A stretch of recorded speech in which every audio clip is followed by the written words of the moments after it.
1 Kings 22.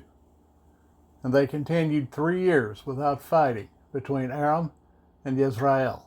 And it came to be in the 3rd year that Jehoshaphat, sovereign of Judah, came down to the sovereign of Israel.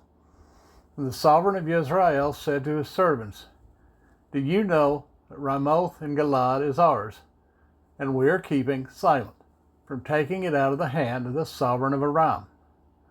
And he said to Jehoshaphat, "Do you go with me to battle at Ramoth Gilead?" And Jehoshaphat said to the sovereign of Israel, "I am as you are, my people as your people, my horses as your horses." And Jehoshaphat said to the sovereign of Israel, "Please, first inquire for the word of Jehovah." And the sovereign of Israel gathered the prophets, about 400 men, and said to them, "Do I go against Ramoth Gilead to battle, or do I refrain?" And they said, "Go up, for Jehovah does give it into the hand of the sovereign." And Jehoshaphat said, "Is there not here a prophet of Jehovah besides, that we might inquire of him?" And the sovereign of Israel said to Jehoshaphat, "There is still one man, Micaiah, son of Yemiah, to inquire of Jehovah by him. But I hate him, because he does not prophesy good concerning me, but evil."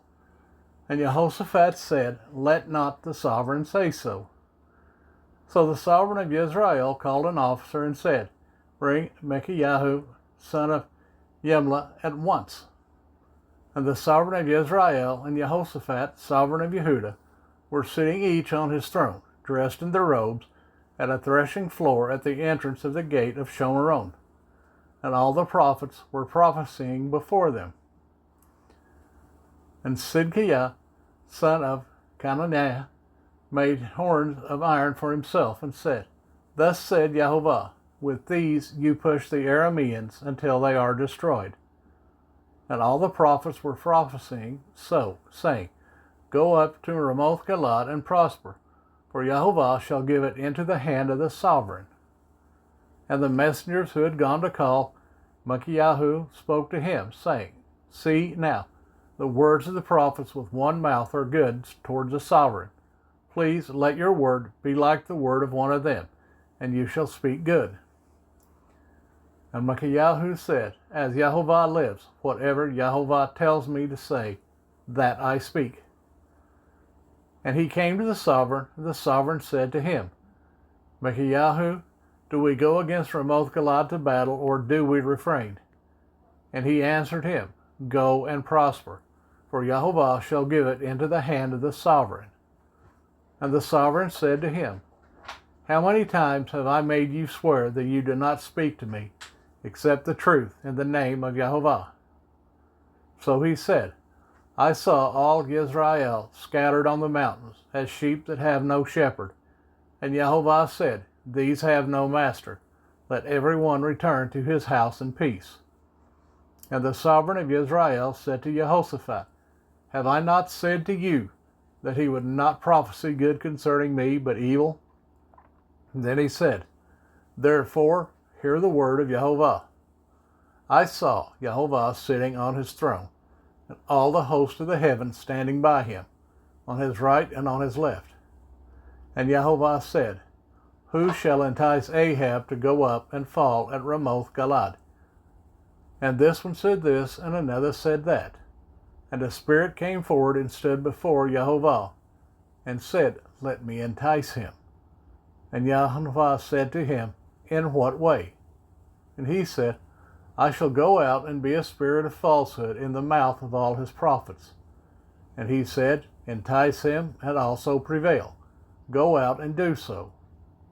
And now, see, Jehovah has put a spirit of falsehood in the mouth of all these prophets of yours, and Jehovah has spoken evil concerning you." And Sidkiah, son of Kenah, came near and smote Micaiah on the cheek, and said, "Where did the spirit of Jehovah pass over from me to speak to you?" And Micaiah said, "Look, you shall see on that day when you go into an inner room to hide." And the sovereign of Israel said, "Take Micaiah, and return him to Amon, the governor of the city, and to Joash, son of the sovereign, and say, Thus said the sovereign, Put this one in prison, and feed him with bread of affliction and water of affliction until I come in peace. And Micaiah said, If you ever return in peace, Jehovah has not spoken by me. And he said, Hear, all you people. And the sovereign of Israel and Jehoshaphat, the sovereign of Yehudah, went up to Ramoth Gilead. And the sovereign of Israel said to Jehoshaphat, Let me disguise myself and go into battle, but you put on your robes. So the sovereign of Israel disguised himself and went into battle. And the sovereign of Aram had commanded the 32 commanders of his chariots, saying, Fight with no one small or great, only with the sovereign of Israel. And it came to be, when the commanders of the chariots saw Jehoshaphat, that they said, Indeed, it is the sovereign of Israel. So they turned aside to fight against him, and Jehoshaphat cried out. And it came to be, when the commanders of the chariots saw that it was not the sovereign of Israel, that they turned back from pursuing him. And a man drew a bow in his simplicity, and smote the sovereign of Israel between the joints of his armor. And he said to the driver of his chariot, Turn around and take me out of the battle, for I am wounded. And the battle increased that day.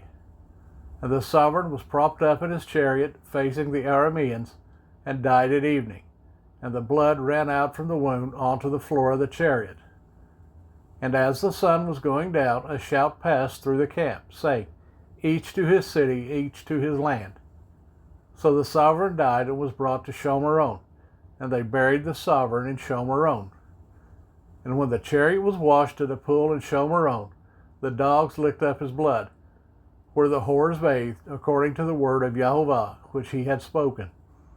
And the rest of the acts of Ahab and all that he did, and the ivory house which he built, and all the cities that he built, are they not written in the book of the annals of the sovereigns of Israel? So Ahab slept with his fathers, and Ahaziah his son raised in his place. And Jehoshaphat son of Asa began to reign over Yehudah in the 4th year of Ahab, sovereign of Israel. Jehoshaphat was 35 years old when he became sovereign, and he reigned 25 years in Jerusalem.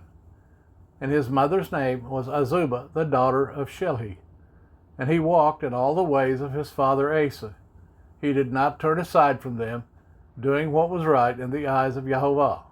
Only the high places were not taken away, for the people slaughtered and burned incense on the high places. And Jehoshaphat made peace with the sovereign of Israel. And the rest of the acts of Jehoshaphat, and the might that he showed, and how he fought, are they not written in the book of the annals of the sovereigns of Yehudah?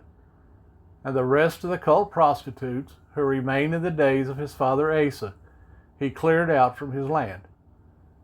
And there was no sovereign in Edom, a deputy was sovereign. Jehoshaphat made Tarshish ships to go to Ophir for gold. However, they did not go, for the ships were wrecked at Etzion Geber. And Ahaziah son of Ahab said to Jehoshaphat, Let my servants go with your servants in the ships. But Jehoshaphat would not. So Jehoshaphat slept with his fathers, and was buried with his fathers in the city of David his father. And Jehoram his son reigned in his place. Ahaziah son of Ahab began to reign over Jezreel in Shomeron in the 17th year of Jehoshaphat, sovereign of Yehudah, and reigned 2 years over Jezreel, and did evil in the eyes of Jehovah, and walked in the way of his father, and in the way of his mother, and in the way of Jeroboam son of Nebat, who made Jezreel sin, and served Baal, and bowed himself to it, and provoked Elohim of Jezreel, according to all that his father had done.